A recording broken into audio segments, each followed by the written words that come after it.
Ubushize twarebeye hamwe ibice 8 ariko akaba ari ibice 8 mu bice byinshi ngenerwa kugira ngo movie yacu ishobore kuba nziza. Twibazaga tuti ese kugira ngo movie yacu ishobore kuba nziza niki igomba kuba yujuje. Cya mbere cyangwa se kimwe mu byo twabonye bwa mbere twarebeye hamwe kuba ufite story nziza, script yanditse neza. Kabiri dusanga tugomba kuba dufite director with vision.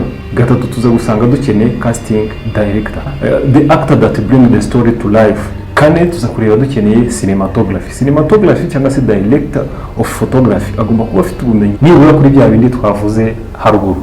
Gatanu tugomba kuba dufite gafa, umuntu uzaducanira amatara. Gatandatu dusanga dukeneye kuba dufite sound engineer no uzadufatira amajwi.